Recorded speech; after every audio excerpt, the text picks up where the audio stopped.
Hello students. आज की इस वीडियो में हम कुछ ऐसे सेंटेंसेस की इंग्लिश में ट्रांसलेट करना सीखेंगे जिसकी बनावट कुछ ऐसी होती है। मीन्स शुरू में किसी पर्सन का नाम होगा, ठीक है। यहाँ पे जो मैंने ब्लैंक छोड़ रखा है यहाँ पे किसी पर्सन का नाम होगा। उसके बाद होगा के लिए। उसके बाद ये जो ब्लैंक छोड़ा है यहाँ पे कोई वर्ब होगा, ठीक है। वर्ब मीन्स यहाँ पे कोई कार्य का नाम होगा। उसके बाद फिर कार्य का नाम होगा। कार्य का नाम जैसे कि इसका जो वर्ब होगी उसमें ना जुड़ा हुआ मिलेगा, जैसे तैरना हो गया, ठीक है। तो ना जुड़ा हुआ है, खेलना हो गया। तो यहाँ पे जैसे ना है, ठीक है, तो ना इसलिए यहाँ पे रखा है।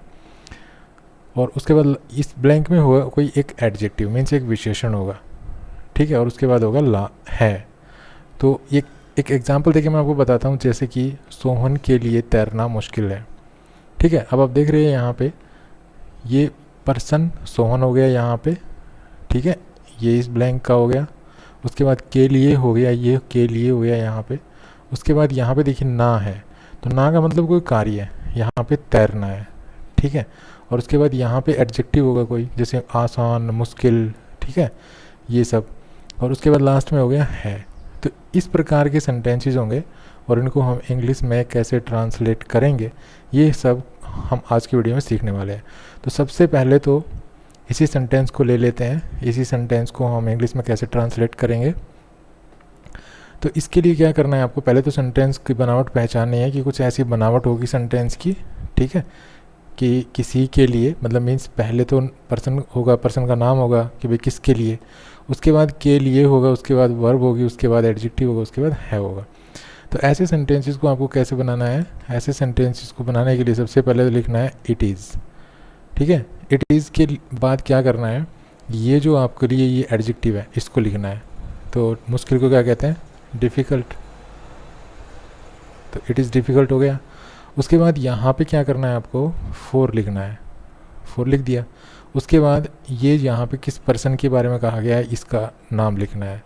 तो ये हो गया सोहन, ठीक है। उसके बाद आपको टू लिखना है और टू के बाद ये जो यहाँ पे वर्ब का जिक्र है ये लिखना है। तो तैरना को क्या कहते हैं, स्विम, ठीक है। बस बन गई इसकी English. It is difficult for Sohan to swim.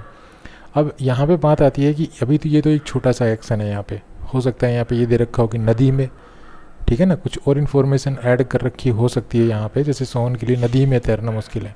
तो यहाँ पे हम आगे जोड़ देंगे, जैसे सेंटेंस में कुछ इन्फॉर्मेशन आती जाएगी, इसमें ऐड करते जाएंगे, जैसे इन द रिवर, ठीक है। ये तो मैंने एक एग्जाम्पल के तौर पे बताया, वैसे इस सेंटेंस में नहीं था नदी में, उसके मित्रों के साथ, ठीक है। तो यहाँ पे भी और भी ऐड कर सकते हैं, with his friends, with his friends. तो इस प्रकार इन सेंटेंसेस को इंग्लिश में आपको ट्रांसलेट करना है। चलिए एक और एग्जाम्पल लेते हैं। नेक्स्ट है, किसी के लिए भी उससे गुस्सा होना मुश्किल है।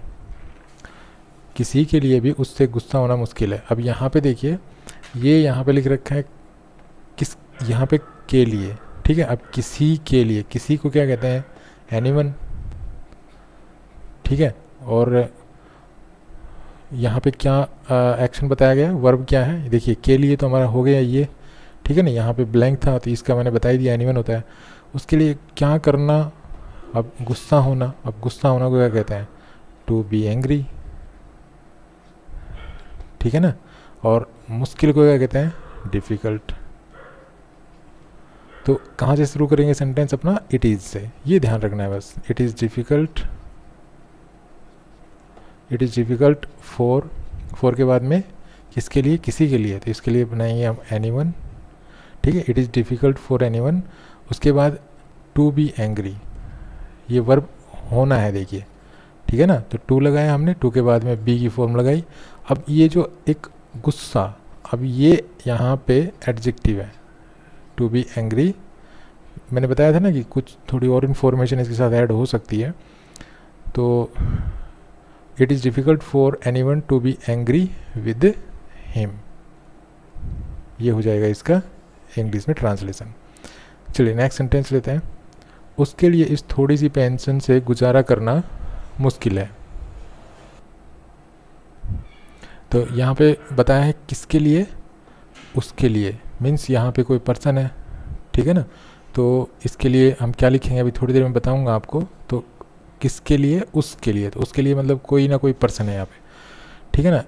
अब क्या करना, इस थोड़ी सी पेंसिल में गुजारा करना, ठीक है। के लिए के बाद हमारी ये इन्फॉर्मेशन है, उसके बाद मुश्किल है। तो शुरुआत कहाँ से करेंगे, इट इज डिफ़िकल्ट फॉर, अब फॉर के बाद क्या लगाएंगे, उसके, उसके को क्या कहते हैं, हिम, ठीक है। और इस थोड़ी सी पेंसिल से गुजारा करना, तो क्या कहेंगे, टू लिव ऑन, ठीक है, टू लिव ऑन।